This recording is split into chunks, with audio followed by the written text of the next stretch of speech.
On va commencer par l'examen de la face interne des lèvres. D'abord la lèvre inférieure. En même temps, on apprécie le fond du vestibule. Face interne de la lèvre supérieure.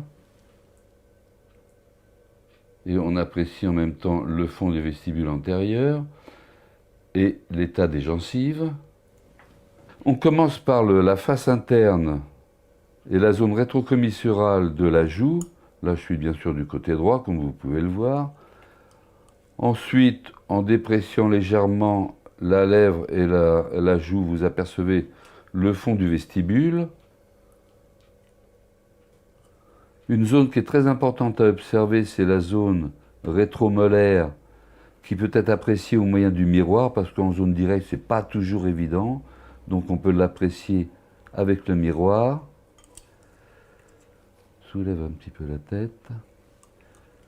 Ensuite, je passe au vestibule supérieur. Ferme un peu. Vestibule supérieur et la zone rétrotubérositaire, qu'on apprécie également avec le miroir, parce que en vision directe, c'est très difficile à voir. Donc le miroir tourne ainsi, on peut apprécier toute la zone rétrotubérositaire. Ferme encore un peu.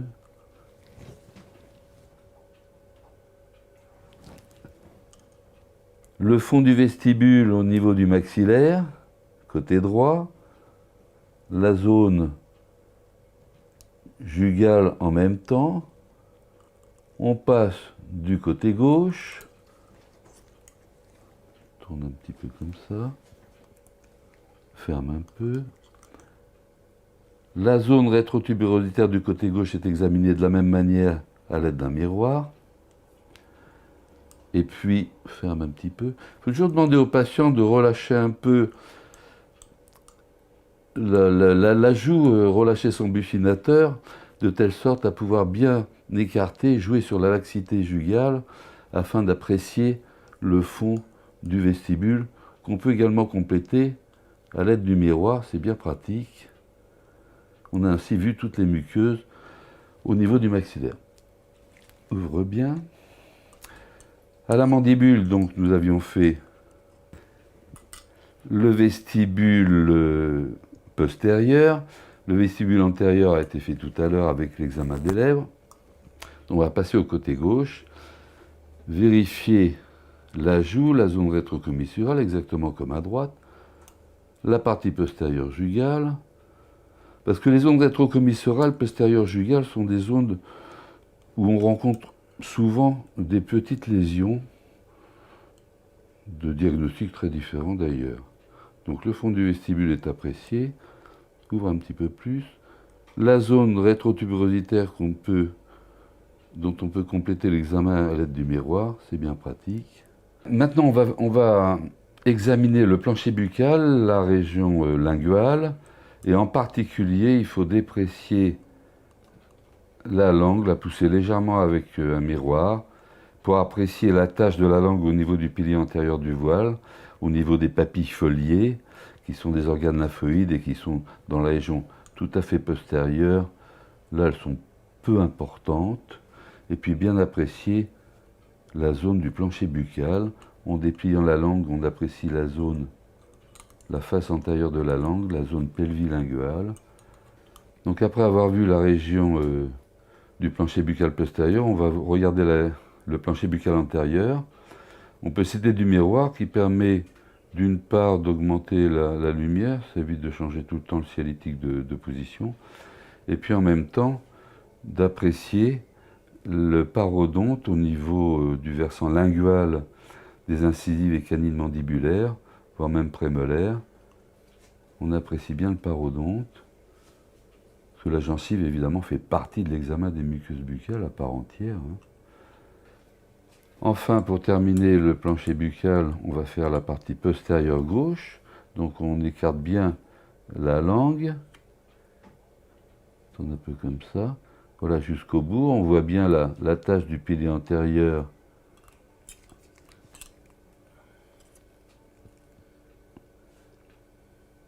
au niveau de la partie postérieure de la langue mobile.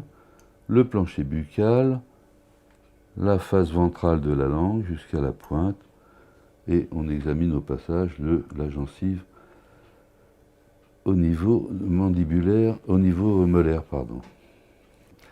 L'examen de la langue se termine par l'examen de l'attache au niveau du pilier antérieur du voile, du côté droit. La même chose en dépression légèrement du côté gauche.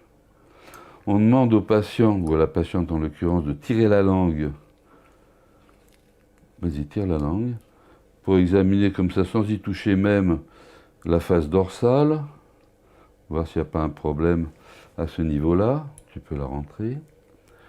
On poursuit l'examen, ce qui est moins facile chez certains patients, du fait d'un réflexe nauséeux, pour examiner.